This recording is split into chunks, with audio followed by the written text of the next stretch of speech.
Bonjour et bienvenue dans ce micro-learning Hublot consacré aujourd'hui aux obligations légales en termes d'étiquetage au rayon marée. Pour cela, nous allons utiliser Hublot en prenant deux exemples concrets. Je me rends donc dans la rubrique étiquette prix, puis je vais sélectionner un classique, le dos de cabillaud. La première chose que je dois indiquer, c'est bien entendu le nom commercial autorisé du produit.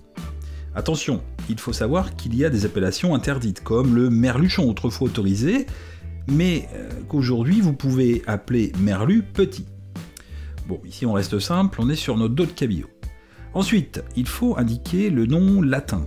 Donc on le trouve facilement sur les étiquettes sanitaires que l'on reçoit sur les caisses de produits.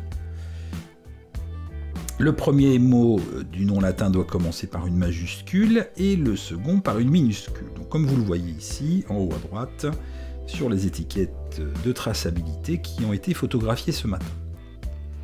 Pour le dos de cabillaud, vous avez deux choix. Au niveau du nom latin, Gadus morua ou Gadus macrocephalus.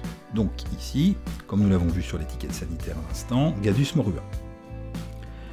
Parfois, vous pouvez trouver chez certaines espèces le deuxième nom latin où c'est noté plutôt SPP, qui va signifier toute espèce confondue. Alors j'attire votre attention sur le fait qu'elles ne sont pas toujours autorisées, ces appellations, par les autorités.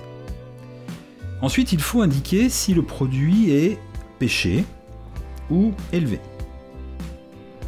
Puis, si cette pratique a lieu en mer ou en eau douce. En cas de produit pêché en mer, il est nécessaire d'indiquer la méthode de pêche.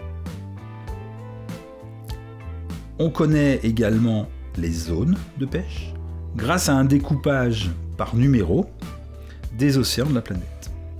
Indiquer ces numéros sur l'étiquette peut suffire si un affichage au rayon permet de faire la translation précise et réelle entre le nom et la zone, ainsi que son numéro.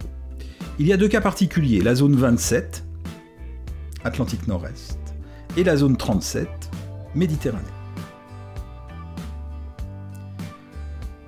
Nous avons dans l'obligation de préciser également une sous-zone de pêche, pour ces deux zones 27 et 37.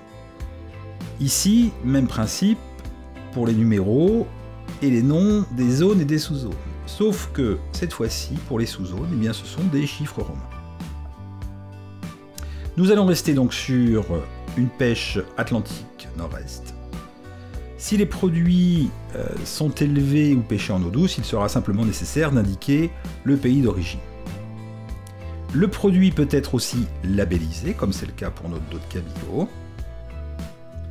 Vous pouvez faire apparaître le logo pour aider votre client à s'y retrouver. Il me reste à indiquer le prix, ici 21,99 €. Et si vous vendez un produit au 100 grammes ou à la pièce, eh bien il sera nécessaire d'indiquer un prix kilo.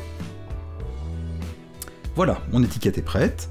Faisons maintenant une seconde étiquette, la longe de thon albacore. On retrouve les mêmes informations que précédemment, mais ce produit peut apporter certaines subtilités.